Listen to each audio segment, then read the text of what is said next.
Hello and welcome to this podcast about the Construction Innovation Hub's product platform Rulebook. I'm Trudi Sully, I'm an Impact Director for the Construction Innovation Hub, and I'm joined today by Ron Lang, Technical Director for DfMA at Atkins. But prior to that role, he was actually one of my colleagues on the Hub and was leading the development of one of our other major outputs, the Value Toolkit. I'm also joined by Ben Carlisle, Global Practice Lead for DfMA at Mott MacDonald and a lead partner engaged with this programme, particularly the platform programme, for several years now. So this podcast is to give you an insight into the recently released product platform Rulebook. It's an open access guide to support industry in building capability and capacity to develop and deploy product platforms in response to an aggregated demand from clients. It's very much been developed by industry for industry, and the Rulebook defines a set of 7 rules and principles and guides readers through the product platform development framework, which details content for anyone seeking to develop product platforms. It also gives you all the fundamentals of this approach, defines terms and references, and points to case studies from 5 organisations to give you a bit of an overview of how they're going on their journeys. So this is the beta version that we've released. It's out now and available for download on our website, and we're consulting with clients and industry to ensure that it meets their needs ahead of publishing their first edition formally in September. I suspect that our audience is quite aware of evolving government policy areas for construction and may also be familiar with the term platform. But this has been moved on slightly and we're now talking about product platforms. So first off, can you please tell me what a product platform is and how did this rulebook evolve? Ron, do you want to start on that?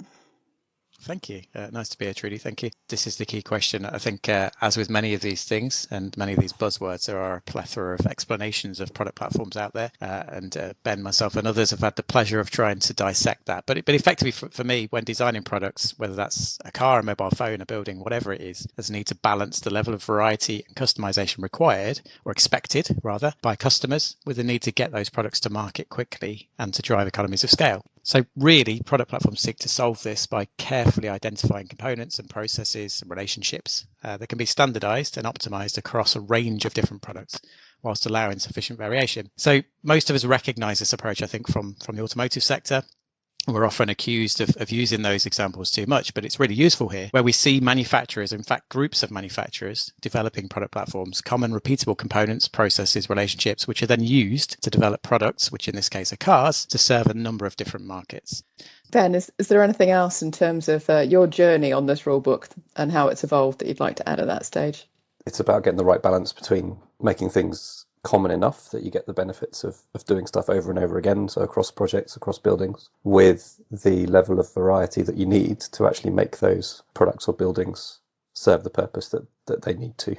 We're fairly unique in construction that we like to design and approach buildings and projects one at a time, and I think that setup means that we probably don't embrace commonality and standardization as much as we could. And a lot of the government policy is pointing us in that direction, as you alluded to, sort of aggregated pipeline. The intention of that is to allow more understanding and identification of that commonality and standardization across projects before they start. And then platforms offer a mechanism to standardize what can be standardized and leave flexible and variable what needs to be left flexible and variable. That's really interesting. So considering what you've just reflected on there, how does the rulebook actually move things on in terms of delivering our infrastructure need? And why do we need a rulebook anyway? It's a great question. I'll jump in. I think we both laid a trap very carefully there in the opening statements, which is that, as we're all very aware, buildings and infrastructure, as Ben alluded to, are not cars. The sheer scale and complexity of built assets and the context within which they're built means it's not easy and it's not advised actually to treat them as such. So for me, the reason the rulebook is so important for us in our sector is that it tries to translate those examples into the context of the built environment. So we're trying to explain why product platforms are of benefit to us and what the specific barriers are to their implementation in our sector, and also to set clear guidance out how they can be developed that recognises that complexity that I mentioned. Agree. I think it's a good question. I think there's also a bit of a gap in that mapping that comes across. So it's not just a case of lifting the identical approach to Volkswagen Group or Airbus or Dell or whoever it happens to be. I think the construction industry works differently. It's not a consumer-based industry, as those other examples are. Therefore, the the sort of forces, I suppose, that buffet that industry or our industry are different to the ones that affect automotive or aerospace or computing. And therefore, we need a way of framing the benefits and potential risks or downsides to using platforms in the context of construction. And that's what we felt it was really important to get a common foundation that would help engage a broader discussion, so we don't, I suppose, inadvertently walk into a world that we're not happy with and find that we've invested a huge amount of time and effort and money to get somewhere that maybe we didn't want to be. Thanks, Ben. Is there anything you'd like to add to that, Ron? So Trudi, the second part of your question I think is really interesting. So Ben and I operate in a world of modern methods of construction, offsite production, offsite construction, whichever phrase you want to use, but effectively manufacturing-led products. And I think the key difference for me is that shift from a reactive approach to a proactive approach. And what I mean by that is making sure that we take pipelines of work and the requirements that go with those pipelines and understand how we can develop products that suit those pipelines. So again, balancing that need for variety with the need for standardization. So as I see it at the moment, whilst many of those technologies are absolutely relevant and valid in the platform world, what we're trying to do is make sure that those suppliers and those manufacturers are actively involved in the development of solutions up front at that sort of pipeline proactive level, rather than project teams having to make existing off-the-shelf solutions fit. So for me, that's the big shift.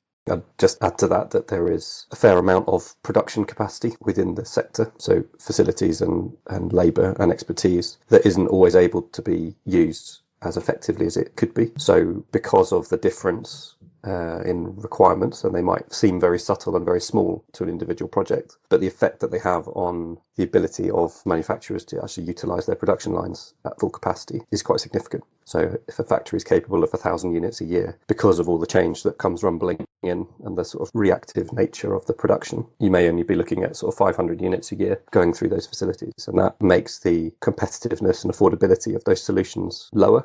The aim of this platform's agenda is to pre-resolve and standardise as much as possible so that the capacity of those facilities can be used as much as possible. But the changes and tailoring and customisation that's needed at an individual project level is still possible. So we get the best of both worlds. Okay, so we've already referenced the breadth of people and organisations involved, and this really is about reflecting on that transformational shift within the industry.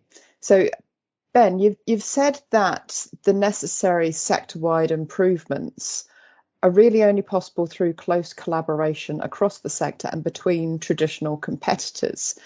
We've seen a huge amount of collaboration on this programme and even in the development of the Rulebook, which I'm incredibly proud to have been a part of and to see how that has come about. But it is a significant mind shift for the sector. So how do you think the Rulebook, or actually just any other mechanisms, can actually help those that haven't been involved so far to work together to make this transformation?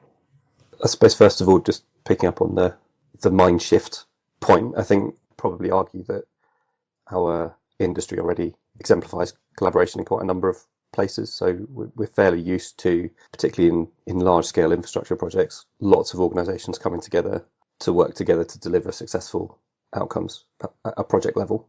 This Rulebook is about trying to broaden the scope for that collaboration so that it can take place outside the project environment and developing sort of more repeatable solutions available to all, and not just the solutions, but the sort of maybe slightly less headline worthy infrastructure and foundational stuff that sits underneath it.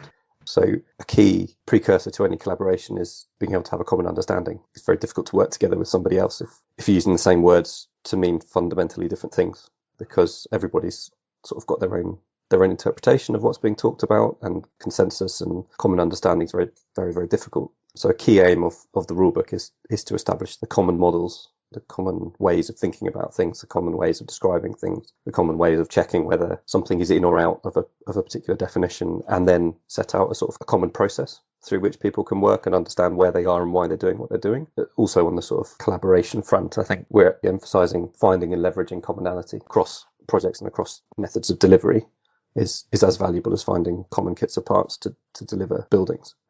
Just fundamentally leads to less reinvention and an ability to sort of pick up where you left off. So just ensuring those mechanisms for continuous improvement are built into already successful collaborations and taking it forward for ongoing learning. Yes. On the theme of collaboration, Ron, you've mentioned that you hope the rulebook signposts the start of an ongoing collaboration between government and industry. What does that look like, and what are the benefits for the sector from it? From my view, and having had our head in this space for some time, it's too easy in some respects to talk about product platforms as technical solutions, as physical solutions to industry sort of well-documented issues. But the shift towards product platforms requires fundamental shifts in the way that our sector operates. Most importantly, Ben's picked up on some of this already. It requires a shift away from that reactive project mindset and into that sort of proactive product mindset that we've talked about. And this means that we're asking clients to ask for things in a more rational, predictable manner.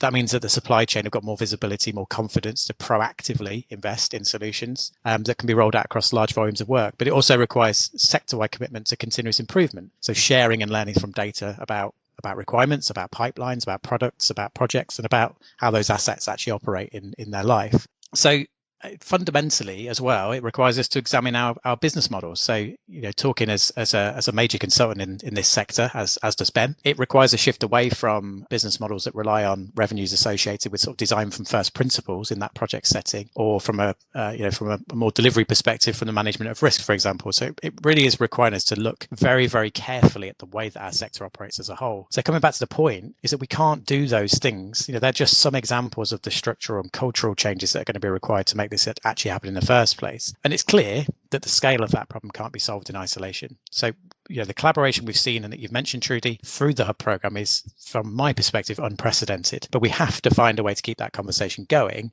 and it needs to be at a level and involving the right parties that reflect the changes I've described. This isn't just a technical problem. This is an industry kind of structure problem. And therefore, I'm very keen to see how we're going to keep that conversation going. If we're to look 5 or 10 years out, it'd be interesting to see where you think we're going to be. I mean, one of the challenges I've had in my role is encouraging people about the opportunity for change, but also in some ways managing the expectations about how quickly that can actually be achieved. What are your thoughts for the future? It's a great question. So I think you're right. I think we need to look at the scale of our ambition and how quickly we can get to the sort of endpoints that Ben and I, in some respects, are describing. Really, for me, one of the challenges with this journey over the last 4 or so years has been the sort of mental model of how this is going to work at an industry level. And we still don't quite know what that looks like. But let me give you an example. When we first set out on this journey, as you call it, there was a view that we were trying to develop the platform, the product platform that the industry would then go and use across a number of government programs. I think we quickly realized when we looked at other sectors and when we looked at the way that our sector operates and how it makes profit and so on and so forth, that competition is a really important part of this, of course. And we've had many questions about IP and where we compete and where we collaborate. And it comes back to the point that Ben made about the space in which we collaborate. We're very good at it, but we don't necessarily always collaborate in the right spaces. I think the point I'm trying to make is that we expect to see divergence before convergence, as we've often called it. So we expect that there will be a number of parties and groups that come together to try and develop product platforms, hopefully using the guidance that's in the rulebook, to solve particular challenges across that pipeline. So what we're not expecting is that you'll have some overarching product platform that solves every asset and can be used commonly across every asset that's delivered in public sector. Now, clearly that's not realistic. But equally, what we don't want to see is such a proliferation of product platforms that we don't really solve the issue in the first place. If there's such a divergence and so many product platforms to choose from, we won't get those economies of scale and those kind of repeatable processes and relationships that we're talking about. So I think in that time frame you've described, we'll see many people have a go at this. We'll see some do very well. We'll see some people probably struggle with it. But we'll find hopefully a natural balance, by which point we'll realize the role that product platforms really have to play in that pipeline. We recognize in the rulebook, and we're very careful to recognize in the rulebook that every project will still have a significant element of bespoke design. It still sits on a particular site. It still has specific requirements and kind of value profile. But we will hopefully see a point where we can understand the sweet spot. So how many product platforms do there really need to be in the market, and how much competition does there need to be between them? I'm really passionate about that competition element, because I think that's how you get continuous improvement. I think by people developing competing product platforms, we start to see the ones that work, and we start to see we start to see improvement. But more than that, as we start to see them develop, we will see product platform providers, as we call them, all the Ps, recognize that there are opportunities for them to share things across their product platforms. So this idea of divergence before convergence, I think, is a really important one. And I don't want people to lose heart early doors as we all try and find our feet in this space. It is a complex issue and a complex space, but it will yield significant benefit. Is there anything you wanted to add to that, Ben? I think the two key words in this probably are around competition and innovation. I do fairly firmly believe that competition is key.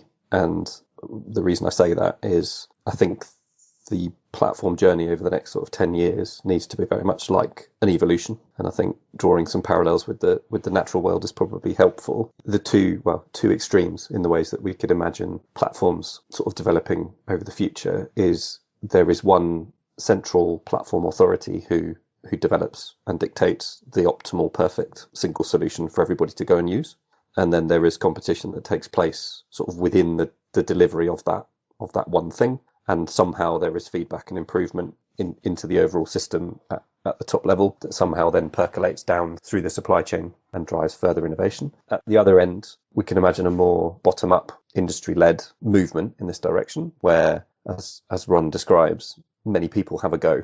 So lots of individual systems come up, and we talk about 3 different models for product platforms in the rulebook. So some are going to be focused on more efficient, more effective ways of delivering the same product, whatever that might be. It might be a facade panel that still fixes onto a whole range of buildings, but they're leveraging commonality through sort of parts and processes and their supply chains, or they're bigger. So some of the examples in the back of the rulebook around the seismic platform, around platform 2, are bringing together a bigger sort of ecosystem of suppliers. So we can view that as a generation of platforms. And then the lessons from the natural world tell us we need to have some level of feedback to decide which ones in that generation perform better and worse in particular applications. So we need an objective and sort of consistent way of gathering feedback around that so that we can evolve the next generation. We can pick and choose the best bits from those various systems. The better ones survive, the less good ones fall away or are adapted so that they become better, which is the basis of competition. But it all relies on this sort of effective measurement and learning from what works and what doesn't, and we have to allow things to fail for that to be the case. I don't think we should be afraid of that. When I say failure, I think I mean financial failure of the system and the people who develop it, rather than physical failure or sort of health and safety related issues, which obviously need to be paramount. The performance of the buildings and the safety of those people producing and operating them has to be paramount. But I do wonder how we can shape a future for platforms where we are able to pick and choose the best bits, and we're able to isolate and innovate in particular areas without having to overhaul the entire system. I'm delighted that, Ben, you've just offered up the next podcast and a way for me to finally use my zoology degree. The next podcast will be Survival of the Fittest, Darwin's Theories of Evolution when compared to product platform development. Perfect. Totally welcome. Moving on, we've issued the beta version of the rulebook, and we've also run some consultation sessions. I've got to say, I thought the engagement in those sessions was really fantastic, and it was interesting to see how people were receiving it cold as opposed to those of us that have been embedded in this programme throughout the duration. For both of you, were there any particular areas or themes that stood out in those consultation sessions that you think are reflective of where we are at this time and point, or that you think are particularly worth raising with our audience today? I think you'll have noticed in our responses that we've been very careful as technical authors not to firmly point in any one direction. So that sounds very evasive. What I mean by that is that, as Ben's described, we don't quite know what this looks like as an industry structure yet. So what the rulebook tries to do is to give a number of scenarios to make the rulebook suitable for a number of scenarios, which we can then follow up on. But of course, the challenge of that is that for anyone reading it, they don't get this really clear mental model of how this is going to work. So whilst it's been hugely well received, and there are some really, really good elements of progress in helping people to understand what product platforms are and what the benefits might be and so on and so forth, and the guidance, of course, a very specific way to actually go about developing them. Some of that broader industry structure stuff that we've both mentioned is still a challenge, and we can see that coming through. So people will ask questions which suggest that they're talking about let's say the vertically integrated model that Ben just described, or someone else will speak out about something a lot more kind of fragmented. So like I say, I think it's a good thing. I think it's the right thing to do is to develop something that can be applied in a number of ways. But I think we quickly need to then get behind that and describe what those different models are and the pros and cons, if you like, of each, and really to sit down with policymakers to see, as Ben alluded to, whether each of those directions is aligned with the direction that the policy wants to go in. So overwhelmingly positive, I think, from the consultation responses, but I do add that note of caution. This is a starting point for a much longer conversation, and it really goes back to the point we were making about continued collaboration and continued conversation, Trudi. And Ben, for you? I think I definitely agree with all of that. There are a couple of other things that have come out. I think one that's interesting is the different perspectives that we've had from people on those consultations, and they're clearly reflective of different organisations really trying to understand what this means for them and what changes they're going to have to make, both to help drive this agenda, which seems to be viewed as the right thing to do, and also in sort of how they remain successful or get more successful within the new sort of paradigm that platforms create for construction. The other couple of things that highlight a bit of tension, Ron rightly said that we've tried to remain as agnostic as possible and not pointing towards a way or the way, but to a range of ways that need to be sort of thought about and considered, with the right one selected for each context. I think the two bits that have come out of that is, one is, what does the future sort of governance model look like? So how does this carry on from its starting point? How does it carry on improving, and who does that improvement, and how do we gather the information and the evidence in the right way to make that improvement consistent and valuable and right, so we keep the agenda moving in the right direction through collective learning. And then the other is sort of relates to the rules, really, and around how far and how fast they need to be locking down particular aspects, so that there's a sort of mix of commentary around the rules being pitched at the right level and further along a spectrum, I suppose, towards it should be setting out absolute clear sort of increments for dimensions or other sort of technical properties that product platforms need to be adhering to. Those two things in my head are fairly intertwined. So how we make that progress and what that progress looks like is something that really needs to be given some fairly serious and using the word of the podcast, probably collaborative thought, to make sure that it does evolve and does move in the right direction as quickly as is possible. There was also, as we should expect perhaps, but it's encouraging to see consistent reflection about sustainability, circular economy, retrofit, which is a theme which is very much coming to the fore now. And it's great to see people challenging that aspect of it and how the rulebook can help inform better sustainable development in our buildings as well. Moving on, individually, you're both working for very major organisations involved in this world. What are you taking away from the rulebook and doing within your own organisations? Yes, that's a fair question, I think, Trudi. All of the people involved in this from industry have worked really hard to take that hat off while we did this to get that objectivity that we talked about. But I'm really encouraged. So we've committed, really, I suppose, to take this away and practice what we preach. And the thing that I'm finding exciting is that on a daily basis, we're seeing opportunities and appetite for this type of approach, whether they know that that's what it is or not. We're seeing clients recognizing the value of taking a sort of a zoomed out, more sort of pipeline and certainly program level view of this. So we can see the appetite's there, and we can see the opportunities to try and work in that way, which again is a challenge for our business model,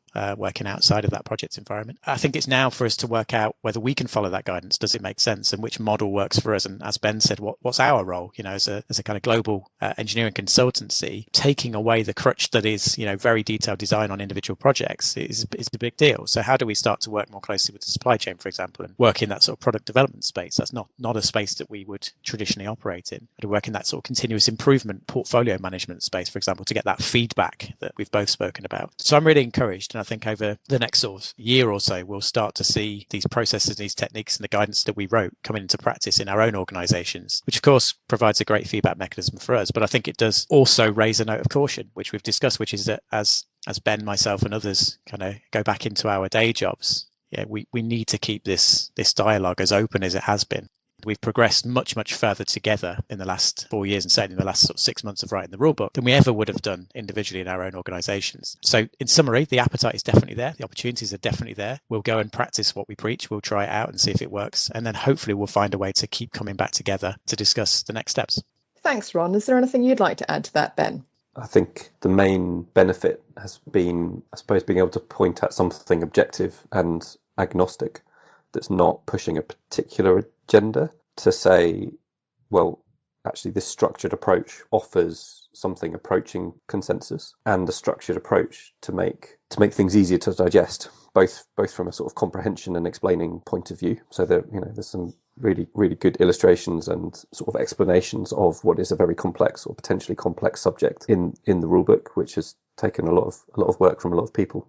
So definitely for explaining both to colleagues and to clients, but also then for being able to break down the process into this sort of structured approach. So actually application becomes easier. The other thing is, if you stick your head in this sort of area, this sort of subject matter for long enough, then you run the risk of, when all you have is a hammer, everything looks like a nail kind of approach. So there's always a risk of spending a lot of time thinking about platforms, and suddenly everything looks like a platform. But I think the sort of emphasis that we've placed on the strategy section in the guidance, in really understanding, is this the right thing to do, has also proved helpful, because it's easier then to be able to make a sort of, again, objective or reasoned decision about, actually, this doesn't really look like it's suitable for a platform application. We're better off doing a one-off, or we're better off leveraging products that are already there and making them integrate at a project level, versus actually, no, there is a significant pipeline of these applications. They do have sufficient commonality that we should invest in finding out what's common, but also significant need for variability that the platform approach makes sense. I think where things are identical, just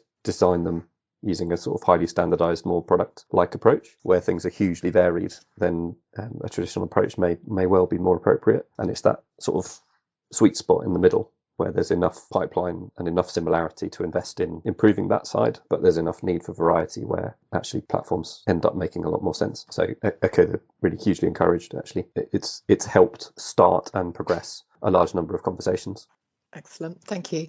So the formal first edition of the Product Platform Rulebook will be in September, and this coincides with the end of the programme. What immediate next steps are essential for the success of the Rulebook? Yeah, I mean, it's a scary concept at the end of the program. It's taken up a lot of my life over the last 4 years, and it's been an overwhelmingly positive thing to be involved with. So the end of course, as I've said, marks the beginning of this particular journey, and there are a couple of things that I think we definitely need to see. So for those that have looked at the rulebook, you'll see a huge focus on that sort of develop section and how you actually go about developing these things and making them work in practice. We need to see some renewed commitment from demand side in that aggregation, harmonization, and rationalization space that has been referenced quite widely, particularly by the IPA. So we need to see immediately clients starting to work together and looking across their own pipelines and across each other's pipelines to give the industry that confidence that I talk about, that visibility, and to show a real willingness to move in this direction. But we also need to do more work at that deployment end. So we can see, as we've described, the emergence of a number of product platforms. How do we make sure that project teams, so for example, my colleagues across my organization, how can actually start to work with those product platforms? I think until we have all three aspects, the demand, the development and the deployment, lined up and being tested, then we can't move much further. So just in conclusion, what is your final reflection on what we've achieved over this last 4 years and what it means for the future? Yeah, thanks, Trudi. I mean, the risk of, I guess, repeating some of the messages we've said, it can't be overemphasized about the level of collaboration that's happened within this program. The huge number of people that have been involved in this work who've chosen to do that in an open and collaborative space rather than for commercial gain, I think cannot be underemphasized, if that's a term. So we, as a next step, I have to see that collaboration continue. It's been 4+ years of very intensive but very rewarding conversation, and I think it would be a great shame to see that disappear. So I'm hoping that we see the sort of resurgence, I guess, of a commitment both from government and from industry to continue this conversation and to move us forward a lot more quickly than we can do as individuals. Ben? I think the hub has managed to bring together lots of excellent people from a fairly wide section of the industry with correspondingly wide varieties of perspectives. And whilst those perspectives are necessarily not identical, the potential scale of opportunity has certainly been recognised. The conversations would not have carried on as long as they have, and people would not have put in as much effort as they have were that opportunity not apparent. And I think that applies for client organisations, for the construction industry, and more broadly for society as a whole. And I think we should probably consider it an honour for us all to have been able to shape that brighter future, and also to have the chance to carry on doing so once the hub comes to its end in September. So on a personal note, I'm immensely proud of the work that it has been undertaken, and this team overall, and what we've achieved within the time. And personally, I am very certain that the rulebook shall endure and shall have significant influence on the industry as a whole. So I'd just like to offer my thanks to Ron and Ben for joining me today, and it has been a pleasure to work with you throughout this programme, and hopefully in future roles as well. So the rulebook, it's been developed by the Hub's industry partners. It addresses government's ambitions as set out in the Construction Playbook and the Transforming Infrastructure Performance Roadmap to accelerate the development and adoption of solutions to deliver our future schools, hospitals, homes, and more. We see it delivering the opportunity to boost productivity, innovation, and quality while providing social, economic, and environmental benefits. I hope that this podcast has given you a taster of what it is, and more importantly, what it could enable. As mentioned earlier, the rulebook is available for download. We'd encourage you to go to the website and take a look. There's also a summary document if you'd like the light version, and the first edition will be released in September. We look forward to coming back and telling you more about it at that time. Thank you.